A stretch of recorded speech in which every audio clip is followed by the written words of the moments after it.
ఇచ్చారు, మీరు కూడా ప్రీమియర్ ఉంటాయని ఒక హింట్ ఇచ్చారు, కానీ చివరిలో ఎందుకు ప్రీమియర్ లేవంటే ఏం చెప్తారు? అంటే యాక్చువల్లీ సాటర్డే ట్రైలర్ ఇచ్చిన తర్వాత సండే బుకింగ్స్ ఓపెన్ చేసిన తర్వాత టెంపో చాలా బాగుంది. మార్నింగ్ 7 నుంచి షోలు స్టార్ట్ చేసేసాం నైజాంలో.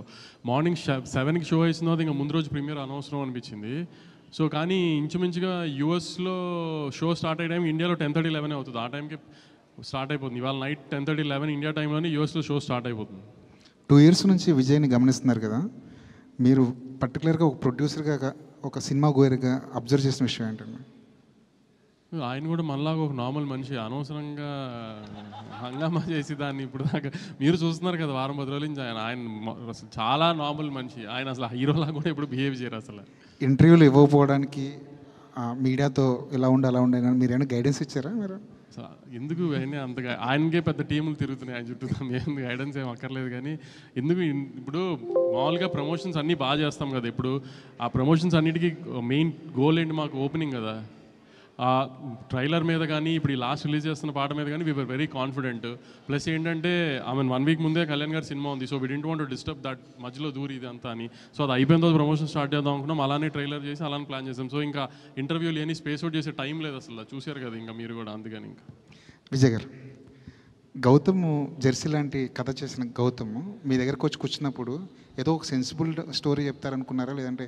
చాలా సెన్సిబుల్ స్టోరీ కింగ్డమ్, అసలు చాలా సెన్సిబుల్ స్టోరీ. అంటే మీరు సీనియర్ జర్నలిస్ట్గా ఏం ఎక్స్పెక్ట్ చేస్తున్నారు ఈ సినిమా నుంచి? మీరు ట్రైలర్ చెప్పారు కదా, ట్రైలర్లో ట్రైలర్ కథ అంతా చెప్పేసాం, అది ఓకే, క్లియర్గా ఉన్నారు. అందుకే రాంగ్ ఎక్స్పెక్టేషన్స్ ఆడియన్స్ని సినిమాకి పిలవకూడదని ఉద్దేశంలోనే ట్రైలర్లో కథ ఓపెన్ చేసేసాము. అసలు ఆ ట్రైలర్ అలా చూసిన తర్వాత కూడా మీరేం ఎక్స్పెక్ట్ చేస్తున్నారు? వంశీ గారు ఇక్కడ ఎక్స్పెక్ట్ చేస్తున్నారు అంటున్నారు. ఇప్పుడు మేము ఎక్స్పెక్ట్ చేసే దానికోసం సినిమాలు మళ్ళీ రీక్రియేట్ చేస్తారా? మరి రీక్రియేట్ చేస్తున్నాము, మీరు ఎక్స్పెక్ట్ చేసింది తీసామో లేదో మీకు తెలియదు కదా, రీక్రియేట్ చేసిన అవసరం ఉంది. అప్పుడే కానీ ఏం ఎక్స్పెక్ట్ చేస్తున్నారంటే చెప్తారు. అంటే చెక్ చేస్తున్నాం మేము పెట్టిన ట్రైలర్కి ఆడియన్స్ కరెంట్లీ ఏంటి మూడు, మీ ఎక్స్పెక్టేషన్స్ ఏంటి అని చెక్ చేయడానికి. విజయ్ గారు, ఆడియన్స్ని కూడా మీరు చెప్పండి.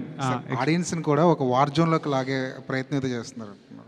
ఒక పెద్ద యాక్షన్ కాన్వాస్ ఉన్న సినిమా, ఒక బ్రదర్ ఎమోషన్ ఉన్న సినిమా చూపించబోతున్నారు, అంతేనా? నేను చెప్పనా, మీరు definitely it's very high on emotion. Vamsi గారు అంటే మన ట్రైలర్లో చూసిన షార్ట్స్, టీజర్లో చూసిన షార్ట్స్, ఆ స్కేల్ అవి సినిమా నుంచే ఉన్నాయి. వంశీ గారు ఆ ఇంటర్వ్యూలో గౌతమ్ తిన్నూరిస్ కింగ్డమ్ అన్నారు. But what I feel after watching the whole film is, నాకు ప్రశాంత్ నీల్ గారు అంటే చాలా ఇష్టం, రాకీ బాయ్ యూనివర్స్ చాలా ఇష్టం. But this is from the director of Jersey, Gautam Tinnanuri's Kingdom. It's not Gautam Tinnanuri's KGF. Vijay గారు చెప్పిందే మీరు ఒక మళ్ళీ రావా, ఒక జెర్సీ తీసిన డైరెక్టర్ సినిమా, హై ఆన్ డ్రామా, యాక్షన్ ఒక ఎలిమెంట్ దాంట్లో, హై ఆన్ డ్రామా.